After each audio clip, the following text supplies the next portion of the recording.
இது மகிமை நேரம். கர்த்தர் இரட்சகருமாகிய இயேசு கிறிஸ்துவின் நாமத்தினாலே மகிமை டிவி நேயர்களை நான் வாழ்த்துகிறேன். இந்த மகிமை நேர நிகழ்ச்சியின் மூலமாக உங்களை சந்திப்பதிலே நான் மகிழ்ச்சி அடைகிறேன். பிரியமானவர்களே, கர்த்தர் பயன்படுத்துகிற பாத்திரம், கர்த்தருக்காக பயன்படுகிற பாத்திரம் என்பதை குறித்து நாம் தியானித்து வருகிறோம். கர்த்தர் நம்மை பயன்படுத்த வேண்டுமென்றால் அவருக்கு நாம் ஒரு எஜமானுக்கு உபயோகம் உள்ள பாத்திரமாக, எஜமான் உபயோகப்படுத்தக்கூடிய, எஜமான் கிரியைகளுக்காக உபயோகப்படுத்தக்கூடிய ஆயத்தப்பட்டிருக்கிற பாத்திரமாக நாம் மாற வேண்டும் என்றால் நம்மிடத்தில் எப்படிப்பட்ட சுவாபங்கள் காணப்பட வேண்டும், வேதத்திலே கர்த்தர் பயன்படுத்தின பாத்திரங்கள் எப்படி இருந்தார்கள் என்பதை எல்லாம் குறித்து நாம் தியானித்து வருகிறோம். அவர் நம்மை பயன்படுத்த வேண்டுமானால் நம்முடைய முதலில் வெளிச்சத்தின் பிள்ளைகளாக நாம் காணப்பட வேண்டும். அப்புறம் ஆவியானவர் நம்மை ஆவியானவருடைய வழி நடத்துதலுக்கு நாம் ஒப்பு கொடுக்க வேண்டும். அடுத்ததாக நான் பார்க்கும் பொழுது இடத்திலே ஆத்துமாக்களை ஆதாயப்படுத்திக் கொள்ள வேண்டும் என்கிற ஒரு ஆவல் இடத்திலே காணப்பட வேண்டும், ஒரு பாரம் இடத்திலே காணப்பட வேண்டும்.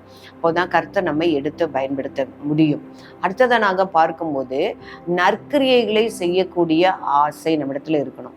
அப்போ எந்த காரியம் செய்தாலும் பிறருக்கு நன்மை செய்யணும், நற்கிரியைகளை செய்யணும் அப்படின்னு ஒரு எண்ணம் உடையவர்களாய் நாம் காணப்படுவோம். ஆனால் கர்த்தர் நம்மை அவருடைய ராஜ்யத்தின் பணிகளுக்காக நம்மை நிச்சயமாக பயன்படுத்துவார். இப்போ நம்ம அப்போஸ்தலர் 10ஆம் அதிகாரம் 2ஆம் வசனத்திலே கொர்நேலியு என்கிற கூடிய ஒரு 100க்கு அதிபதியை குறித்து நம்ம வாசிக்கிறோம். அப்போ அவன் நல்ல தான தர்மங்களை செய்கிறவன், நற்காரியங்களை செய்கிறவன், தேவ பக்தி உள்ளவன், தன் வீட்டார் அனைவரோடும் கர்த்தருக்கு பயப்படுகிறவன், எப்பொழுதும் ஜெபம் பண்ணி கொண்டிருக்கிறவன் என்று அவனை குறித்து சொல்லப்பட்டிருக்கிறது. அப்போ அவன் கர்த்தரை அறிந்தும் கர்த்தரை அந்த ஞானஸ்தானம் பெறாமலும், அந்த பாவ மன்னிப்பை பெறாமலும், அந்த மனம் திரும்புதலின் அனுபவத்தை பெறாமலும் இருந்தார்கள். அதனால ஆண்டவர் என்ன செய்றார், கொர்நேலியுவை பயன்படுத்தி அவனும் அவன் வீட்டாரும் அவனோடு கூட இருந்தவர்கள் எல்லாரையும் ரட்சித்து அந்த பாவ மன்னிப்பை நிச்சயத்தை பெற்றுக்கொள்ளும்படியாக ஒரு மனம் திரும்புதலின் சுவிசேஷத்தை அவர்களுக்கு அறிவிக்க முடியாது, மனம் திரும்புதலுக்கு ஏற்ற ஞானஸ்தானத்தை அவர்கள் பெற்றுக்கொள்ளும்படியாகவும் என்ன செய்யறாருன்னா பேதுரு மூலமாக ஆவியானவருடைய வழி நடத்துதலோடு அந்த பேதுருவை கொர்நேலியுவிடத்திலே அழைத்து வருகிறார். அப்போ அந்த கொர்நேலியுவை ஜெபம் பண்ணி கொண்டிருக்கிறான், உபவாசம் பண்ணி கொண்டிருக்கான். அவன் ஆண்டவரே நான் மனம் திரும்புதலுக்கு ஏற்ற ஞானஸ்தானம் எனக்கு பெறணும் என்னன்னு இல்லை. ஆனா அவனுடைய சுவாபம், அவன் நற்கிரியைகளை செய்கிறவன், தான தர்மங்களை செய்கிறவன், கர்த்தருக்கு பயப்படுகிறவன், தன் வீட்டார் அனைவரோடு கர்த்தருக்கு பயப்படுகிறவனாமா இருந்தான். அப்போ ஆண்டவர் சொன்ன, நீ பேதுருவை அழைப்பி, அவன் உனக்கு நீ செய்ய வேண்டியதை உனக்கு அறிவிப்பான் அப்படின்னு சொல்லும் பொழுது அவன் ஆவியானவருடைய சத்தத்திற்கு கீழ்ப்படிந்து பேதுருவை அழைப்பிக்கும் பொழுது அந்த பேதுரு வருவதற்கு முன்னாக இவன் என்ன செய்யறான் அப்படின்னா, பாருங்க, தான் மட்டும் இல்லாம ஆண்டவர் சொல்லியிருக்கார், நீ பேதுருவை அழைப்பின்னு தான் சொல்லியிருக்கார். நீ உன் வீட்டார் அனைவரையும் கூட்டி வை, அவன் சொல்றது அவங்க கேட்கட்டும் அப்படின்னு ஆண்டவர் சொல்லலை.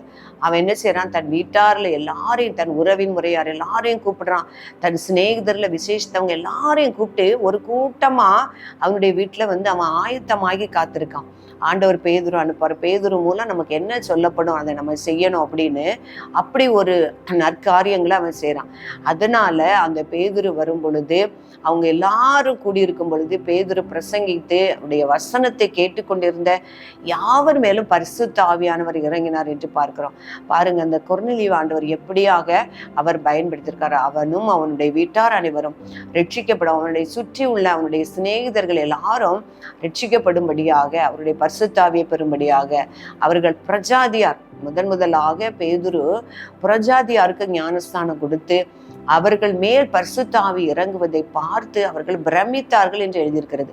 விருத்த சேதனம் உள்ள யூதர்கள் எல்லாரும் அந்த கொர்நேலியின் மூலமாக, அந்த கொர்நேலியின் வீட்டில் இருந்த எல்லாரும், அந்த பிரஜாதியார் எல்லாரும் பரிசுத்தாவியை பெற்று அவர்கள் பல பாஷைகளை பேசினார்கள் என்று எழுதியிருக்கிறது. அப்போ பிரியமானவர்களே, நாமும் நற்கிரியைகளை, நல்ல காரியங்களை செய்கிறவர்களாக நான் காணப்படுமானால் எப்படி பேதுருவை கொண்டு அந்த கொர்நேலியு இயேசு கிறிஸ்துவை அறியாத, இயேசு கிறிஸ்துவினாலே மனம் திரும்புதலுக்கேற்ற ரட்சிப்பு உண்டு என்பதை அறியாத ஒரு 100க்கு அதிபதியாக இருந்த பொழுதோ பேதுருவை கொண்டு அவர் பெரிய ஒரு ரட்சிப்பை அந்த இடத்துல ரட்சிப்பை அவர் காண்பித்தார் என்று நாம் பார்க்கிறோம். இன்னும் எபிரேயர் 13:16 அன்றியும் நன்மை செய்யவும் தான தர்மம் பண்ணவும் மறவாதிருங்கள், இப்படிப்பட்ட பலிகளின் மேல் தேவன் பிரியமா இருக்கிறார். அப்போ அந்த நற்காரியங்களை செய்யணும். ஆண்டவரும் சொல்லியிருக்காரு, இயேசு கிறிஸ்துவின் மேலே பரிசுத்தாவியானவருடைய வல்லமையும் அவருடைய அபிஷேகமும் இருந்தது. தேவன் இயேசுவை தேவன் பரிசுத்தாவினாலும் வல்லமையினாலும் நிரப்பி இருந்தார். அவர் எந்த இடத்துல போனாலும் நன்மை செய்கிறவர்களாகவும் பிசாசினால் அகப்பட்ட யாவரையும் விடுவிக்கிறவர்களாகவும் அவர் சுற்றி திரிந்தார். அப்போ பாருங்க, அவர் உலகத்திலே வாழ்ந்து அந்த ஊழியம் செய்த அந்த 3.5 ஆண்டு காலமும் அவர் பரிசுத்தாவினாலும் வல்லமையினாலும் அபிஷேகம் பண்ணப்பட்டவராய் நன்மை செய்கிறவராகவே அவர் சுற்றி திரிந்தார். அப்போ நாமும் நன்மை செய்கிறவர்களாய், நற்காரியங்களை செய்கிறவர்களாய், தான தர்மங்களை செய்கிறவர்களாய் நாம் காணப்படும் பொழுது நம்மையும் அவருக்கு உகந்த ஒரு கனமுள்ள பாத்திரமாக தேவன் நம்மை பயன்படுத்துவார். இப்போ எபிரேயர் எழுதின நிருபத்துல அந்த நிருபத்தின் மூலமாக சொல்றாரு, ஏனென்றால் உங்கள் கிரியையும் நீங்கள் பரிசுத்தவான்களுக்கு ஊழியம் செய்ததினாலும் செய்து வருகிறதுனாலும் தமது நாமத்திற்காக காண்பித்த அன்புள்ள பிரயாசத்தையும் மறந்து விடுகிறதற்கு தேவன் அநீதி உள்ளவர் அல்லவே. அப்போ நம்ம நற்காரியங்களை செய்யும் பொழுது கர்த்தர் அதை நினைவு கூறுவார். அதை மறந்து விடுவதற்கு அவர் அநீதி உள்ளவர் அல்லவே. அந்த கொர்நேலியுடைய காரியத்துல நம்ம பார்க்கும் பொழுது அந்த தேவதூதன் அவரிடத்துல சொல்லும்போது, கொர்நேலியுவே, நீர் செய்த தர்மங்களும் அந்த காரியங்களும் தேவனுக்கு முன்பாக நினைப்பூட்டுதலாக காணப்பட்டது அப்படின்னு சொல்றாரு. அப்போ இவன் செய்த காரியங்கள் எல்லாம் ஆண்டவர் ஒரு காலம் அவர் என்ன செய்ய மாட்டாரு, மறந்து போக மாட்டார். தேவனுக்கு நினைப்பூட்டுதலாக காணப்படும். இந்த வாசித்திர வசனத்துல பார்க்கும் பொழுது அவங்க அந்த பரிசுத்தவான்களுக்கு ஊழியம் செய்ததினாலும் ஊழியம் செய்து கொண்டு வருகிறதுனாலும் அவருடைய கர்த்தருடைய இயேசு கிறிஸ்துவுடைய நாமத்திற்காக காண்பித்த அந்த அன்பின் பிரயாசத்தை ஒரு காலம் தேவன் மறக்க மாட்டாரு, அவர் மறந்து போக மாட்டாரு அப்படின்னு. இன்னொரு நல்ல ஒரு கனமுள்ள பாத்திரம் நம்ம வேதத்திலிருந்து பார்க்கும் பொழுது நெகேமியாவை குறித்து நம்ம பழைய ஏற்பாட்டுல பார்க்கலாம். அப்போ ஆண்டவர் அவரிடத்துல நிறைய கர்த்தருடைய ஆலயத்துக்கு அடுத்த கர்த்தருடைய முறைமைகளை சீர்படுத்த நிறைய காரியங்களை அந்த எருசலேமில் நெகேமியா செய்கிறாரு. கடைசியில் அந்த நெகேமியா புஸ்தகத்துல கடைசியில பார்க்கும் பொழுது இந்த நன்மைகளை குறித்து ஆண்டவரே நீர் என்னை நினைத்தரலாம் அப்படின்னு சொன்னார். அப்ப என்ன நன்மைகளை, என்ன நல்ல காரியங்களை அவர் எருசலேமிலே செய்தார் என்று பார்க்கும் பொழுது அவர் எருசலேமில் அந்த உடைந்து கிடந்த அலங்கங்களை கட்டினார் என்று நான் பார்க்கிறோம். ஆனா அந்த 13ஆம் அதிகாரத்துல பார்க்கும் பொழுது அவர் பாபிலோனிலிருந்து திரும்ப எருசலேமுக்கு வரும் பொழுது அவர் சிறைப்பட்டு போன தேசத்துல பாபிலோன்ல தான் அந்த நெகேமியா இருந்தார். அப்ப எருசலேம் இப்படி உடைக்கப்பட்டு அவர் பாழாக்கப்பட்டு இருக்கிறத கண்டு அதை அதனுடைய அலங்கத்தை கட்டினார். திரும்பவும் அவர் எருசலேமுக்கு போய் அவர் திரும்பி வரும் பொழுது இங்க பார்க்கும் பொழுது அந்த எருசலேம் தேவாலயத்தினுடைய அந்த அறைகளிலே அந்த அந்த ஆசாரியனாகிய எலியாசிப் என்ன செய்றார், அந்த தொபியா என்கிற பிரஜாதி அந்நிய ஜாதியானுடைய அவனுடைய மருமகன் ஆனபடினால் அவர்களுடைய தளவாடங்களை கொண்டு அந்த தேவாலயத்தினுடைய அறைகள்ல வச்சிருக்கான். அது நம்ம லேவியர்களும் பாடகர்களும் அவர்களுடைய காணிக்கைகளையும் ஜனங்கள் கொண்டு வருகிற தானியத்திலும் திராட்சரசத்திலும் ஒலிவெண்ணிலும் கொண்டுகிற தசம பாகங்களையும் அந்த ஆலய பனிமுட்டுகளையும் அந்த சாம்பிராணிகளையும் வைக்கிறதுக்கு உண்டான அந்த ஒரு அறை. அதை அவங்க அதை பயன்படுத்தி வந்ததுனால இந்த லேவியர்களும் பாடகர்களும் வெளி நிலங்களுக்கு போகக்கூடிய ஒரு சூழ்நிலை இருந்ததுனால அதை மீட்டு கொடுக்குறாரு. அதே போல இந்த ஓய்வு நாட்கள்ல பார்த்தோம்னா வெளியிலிருந்து எருசலேமுக்கு நிறைய வர்த்தகர்கள் அந்த திராட்சரசம் தானியத்தை விற்கிறதற்காக கொண்டு வராங்க.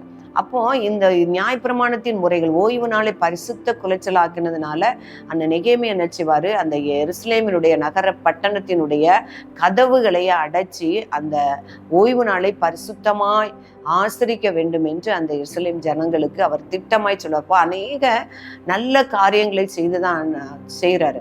அப்ப செய்துட்டு தான் ஆண்டவர்கிட்ட சொல்றாரு, அந்த இந்த நன்மைகளை நிமித்தம் நீர் என்னை நினைத்தருளும் அப்படின்னு சொல்றாரு.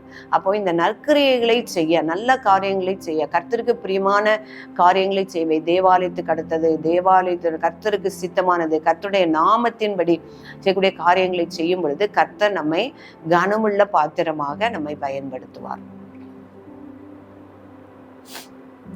பரிசுத்தர் பரிசுத்தர் என்று போற்றப்படுகிற எங்கள் பரலோகத்தின் தகப்பனே, தேவனே, உம்மை துதிக்கிறேன் ஆண்டவரே, உம்மை ஸ்தோத்தரிக்கிறேன். இந்நாளில் எங்களை பலப்படுத்தி ஆண்டவரே ஜீவன் சுகம் பலன் தந்து ஆண்டவரே உம்முடைய வார்த்தைகளை தியானிக்கும்படியான பெரிய பாக்கியத்தை நீ தந்ததற்காக தேவரீர் உமக்கு நன்றி செலுத்துகிறேன் சுவாமி. அப்போ நாங்களும் நீர் கொடுத்த ஜீவன் நாட்களில் ஆண்டவரே ஸ்தோத்திரம், கர்த்தருக்கென்று ஏதாகிலும் செய்யப்படும்படியாய், கர்த்தருக்கென்று ஒரு பயன்படக்கூடிய பாத்திரமாய் நாங்கள் இருக்க வேண்டும் என்றால் நன்மையான காரியங்களை செய்ய வேண்டும், நல்ல கிரியைகளை செய்ய வேண்டும் என்பதை குறித்து நாம் தியானித்தோம் ஆண்டவரே. அதற்கென்று நாங்கள் அர்ப்பணிக்கிறோம் அப்பா. நாங்கள் அப்பிரயோஜனமான பாத்திரம், எங்களை பிரயோஜனம் உள்ளவைகளாய் தேவரீர் நீர் மாற்றும்படியா ஜெபிக்கிறேன் ஆண்டவரே. ஆத்தும பாரத்தையும் நற்கிரியைகளை செய்ய வேண்டும் என்கிற எண்ணத்தையும் எங்கள் ஒவ்வொருவருக்களும் தந்து நீர் பயன்படுத்தும்படியாய் நாங்கள் ஒப்புக் கொடுக்கிறோம் சுவாமி. எங்களை தாழ்த்துகிறோம், மகிமைப்படுத்துகிறோம். இயேசு கிறிஸ்துவின் நாமத்தில் ஜெபிக்கிறோம் நல்ல பிதாவே, ஆமென்.